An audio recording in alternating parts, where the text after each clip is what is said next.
Yo guys, Crescent here. Welcome to another build video. Today I'll be updating both of my Magicka Nightblade builds. Both builds are still really strong, which is the War Blyat build and the Stinky Wizard build. Both are really still, I would say, so-called meta builds. Because I went through all the new sets for Horns of the Reach and Clockwork City, and I don't find anything interesting. I found a few proc sets here and there, but I went through it, I tried to test it. It's just not reliable in my opinion, because it's running in a straight line and it's just so easy to dodge and it's so hard to aim. That's why I don't feel like those sets are really good anyways, and the crafted sets are so in my opinion for Magicka Nightblade. That's why I kinda just want to update my old build, which they are obviously changes but not significant changes. So if you have this build in your arsenal, that would be really awesome, so you don't need to change a lot and you still can perform really well in Cyrodiil. Okay, I'll start with the Stinky Wizard build first, so which is the range build for Magicka Nightblade. So the build, the core of the build is still pretty simple. So we'll be running 1 hit Wizard Repose or Shoulder, up to you, Impenetrable, Max Magicka Glyph, 3 Jewelry, 2 cost reduction and 1 spell damage. And on the back bar we'll be running Wizard Repose Restoration Staff, Infuse obviously, you want to put weapon damage enchantment, so increase your weapon damage and spell damage for 5 seconds with a cooldown of only 5 seconds. So this will be always up. It's really, that is the core of this build. So Wizard Repose on the back bar, and on the body 5 piece you want to use Shackle Break. So you want to use Shackle Breaker body heavy, and everything else light. Everything is impenetrable on the body anyways. On the 7 pieces on the head, shoulders, body, legs, gloves, everything is impenetrable. And I'll be using Tri-Stack Glyph on the body and on the legs. The gloves, belt and feet, we'll be running Max Magicka Glyphs, okay? And on the shoulder or on the head, if you want, you should run Impenetrable, Domi House, medium. You could definitely change the medium to the legs and use the light on the shoulder. It doesn't really matter, really up to you. It's just make sure you have 5/1/1 for the Undaunted bonus, okay? And preferably you want to have Impenetrable as well. Sturdy is not that good because we won't block anyways. So Impenetrable is decent. Infuse on the big beasts is decent. Even well fitted is even better because you will be dodge rolling once in a while, so you could consider well fitted, but Impenetrable is just best in slot, okay? And don't run Tri-Stack Glyph like me, because I took it from my Templar, so it's sturdy on Templar, so it's pretty decent. Magicka Templar, which is and Tri-Stack Glyph is really nice for Magicka Templar, but for this build we don't need that Tri-Stack Glyph because we already have 16k. We have 16k max stamina now, which is a bit too much in my opinion. 15k is just enough. But it doesn't matter, so I'll just leave it like that. I don't really want to change it because it will cost me gold anyways. Alright, so and the changes here is I will be using 1 Master Inferno Staff instead of the Maelstrom Inferno Staff, because Maelstrom Inferno Staff receive I would say a nerf. The 190 spell damage and weapon damage is not there anymore. So yeah, it's just not cool, you know, because previously you have really high spell damage build, but now instead you have more sustain. So looking at the bright side, Destructive Touch got a significant buff with this Master Web Inferno Staff. So it reduced cost by 30% and increased damage by 2000. It's quite decent. I'll show you the cost of that skill later, which is really low. So sustaining on this build overall is really easy because you got 2 cost reduction with 2.15k Magicka recovery. That is really awesome. Okay, so I'll be using shock damage because I want to try to proc concussion, and since we have a lot of flame damage already on this build from a flame staff, I feel like, yeah, and from destructive reach you have even more flame damage, so proccing flame burning status effect is not that difficult. So I want to proc concussion on the shock damage, so I use shock damage. It's up to you. You could use flame damage as well, or even ice damage if you want, freeze damage, but it's really up to you. Okay, make sure it's sharpened and learn on. I'll just go through the stats now. This is the stats. It's quite decent. Everything looks really high. Spell penetration is really high as well. Crit resistance really decent. Spell crit is okay-ish. Will go up to 38% after the minor savagery buff, and spell damage will go up to 2.7 more or less after all the buffs. Okay, let's go through the skills now. So the skills are more or less the same. On the front bar, you'll be using execute. This is just to kill off target. After all your combo, they will drop to 20%, just less than 25%, so you impale them. Merciless resolve, this is just to buff your damage up, and shoot a crazy damage, crazy spectral bow at them, really high damage bow. Swallow Soul, the tooltip will go up to 9.8 and 9.7k for Swallow Soul after all the buffs, so which is really decent. This is unbuffed, which is 7.9, which is alright as well. Okay, Flame Reach, you can see the damage is quite high, unbuffed, 8.2k direct damage, and it will do a okay-ish dot, 6k or 8 seconds, which is okay. So I feel like with the Master Inferno staff, Flame Reach is actually quite a damage dealing skill now, instead of being like just a CC skill, because it usually costs 3k Magicka, but now it costs only 2k because of the cost reduction we have and the buff from the Master Inferno stuff. That's why Flame Reach is really nice now. And Degeneration, just to get you a little bit more healing and your major sorcery as well. Ulti, there are a few choices. If you want to go really single target base, if you want to go like really ganky single target kind of playstyle, Soul Harvest is a good choice. Imcap is really good as well because of the because of the stun, so it's really up to you. But for me, I prefer Shooting Star because I'm a Dark Elf firstly, so I get more damage from the flame, and it's a AoE skill, and I can fight in like a tight area if there's a lot of people on me, so Shooting Star is my preferred choice. Second AoE skill which is really good is Soul Siphon as well. Soul Tether, sorry, not Soul Siphon. Soul Tether is really nice as well. Damage is a bit lower, but it stuns more and gives you heal, so it's a really I would say defensive while being offensive ulti. So you stun people, you do good damage, and you keep on the regeneration while they are near you. The heals on this is really crazy. If you stun 3 people surrounding you, you will get more than 6-7k heal per second, and the heal could crit as well. Remember that. So it's really powerful, this skill.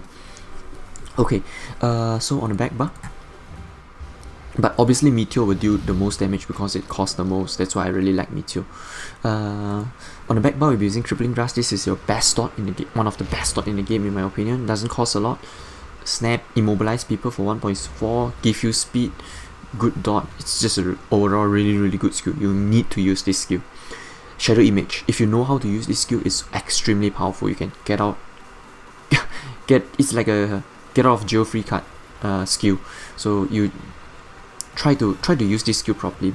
If you really don't feel like you're confident with this skill, I would say try something more simple. Okay, Double Take is decent, gives you evasion for 26 seconds, and give you speed as well for 4 seconds. If you're not comfortable with Shadow Image, use Double Take. One more skill you could use is if you're a vampire. I highly recommend you to go vampire. You could use World Vampire. You could use Mistform as well, which is really nice as well. So it's really up to you. But for me, I feel like Shadow Image is just my cup of tea. So I like to use it. Both of your shields, so Harness Magicka and Healing 1. You could even drop Harness Magicka. I might consider dropping Harness Magicka for Dampen Magic because my sustain on this build is so good. I feel like maybe Dampen Magic is just better, but it's really up to you. So far I'm just using Harness. I would change it around from time to time. And Healing 1, your another defensive ulti, and Cloak, obviously you need it because surprise people with really good crits. And needless to say, Restore ulti is just the best ultimate for defensive so far, even better than Shield ultimate because it costs less than Shield ultimate and it gives you major force, so you can go aggressive while being defensive. Really nice. Alright, so that's about it for the skills. Yeah, I'll go through now the War Blyat build, which is the melee build. Stinky Wizard, War Maiden. Yeah, this is the build. I need to change my skills now. Alright, so let's hop straight into the second build. So this build, there's basically very few changes. Everything is still more or less the same. I'll go through them. 2 Grofta on the head and shoulder, 1 medium, 1 light, and Shackle Breaker 5 pieces on the body, 1 heavy on the body. Everything else light, everything impenetrable. Only Tri-State Glyph on the legs and the body, and everything else with Max Magicka. Okay, you could use like usual. If you want to go defensive, you could use Pirate Skeleton or Bloodspawn. Bloodspawn is really good as well if you want to be defensive. Okay, and we'll be using War Maiden, obviously. Magicka Recovery 1 time, 2 times cost reduction. Okay, and we'll be using War Maiden Sword, obviously. On the front bar, we'll be using Nirnhorn. This is really important. I mentioned in a lot of the videos already. So Nirnhorn on the front bar gives you 240 spell damage, and on the back bar, it will give you only 50 or so. So on the back bar, you want to use Sharpen or Precise. Okay, I prefer to use Flame and Shock damage, but it's really up to you. The enchantment, it's an open discussion stuff, you know. Enchantment, you can use any enchantment and everything could work really well as well. Okay, so and on the back bar, this is the enchantment that you need to use. Weapon damage and spell damage, 450 for 5 seconds. So you use Infuse on the back bar, the War Maiden Restore Staff, obviously, and you get basically no cooldown, no downtime. So when you apply this, after 5 seconds, it will come up again, you apply it again, straight, you can go offensive again. Okay, so the only changes is this Nirnhorn Sword. Alright, yeah, the stats I'll show you now. Everything is the same basically. This is the dual wield stats, everything will go up, obviously. Spell damage will go up to 3k more or less, and yeah, basically a really solid set. Spell crit will go up to 42% or so, maybe even a bit more. Alright, so the skills are more or less the same as well. Merciless Resolve, Conceal Weapon, Gap Close, this is your snare, 70% movement speed slow snare, really powerful. And for the tooltip, Conceal Weapon will go 11.7k. Yeah, 11.7, I think 11.7k. That is the maximum Conceal Weapon after you apply both of your buffs. Your Merciless Resolve buff, which give minor Beast 8%, and obviously your Major Sorcery buff with the back bar at light attack from the spell damage enchantment. So that will get you up to 11.7k Magicka damage. That is your Conceal Weapon tooltip. Okay, Lotus Fan, like I mentioned, your Gap Close and your snare, 70% snare for 8 seconds is really powerful. And Mysteria, oh, I forgot to mention, sorry, because we have 2 dots on it, basically 2 or 3 dots on this build, so we will be using Lotus Fan, which is a dot, Soul Tether, if you use it, it's a dot as well, and Crippling Grasp is a dot as well. So we have 3 dots, and Shadow Image is even a dot, so we have basically 4 dots. So you could use Scoria if you want. Scoria is really nice, especially against like a single target fight. I think Scoria is better, definitely better than Grofta, but Grofta is overall a AoE set which is controllable. When it proc, you know it's there, so it's a bit more predictable. Scoria, you need to listen to sounds before it could proc. Alright, so now back to the skills. Fear is obviously your CC, and Sap Essence is your AoE skill against roll dodging Nightblades and just to give you major sorcery. So that's my preferred ulti. You could definitely use Meteor, you could definitely use Soul Harvest, both are really powerful as well. But I highly recommend you to use Soul Harvest or Soul Tether, is because we are using War Maiden, so it will focus more on magic damage. So you want to use ultimate skills that apply magic damage. That's why all our skills are all magic damage, if you notice.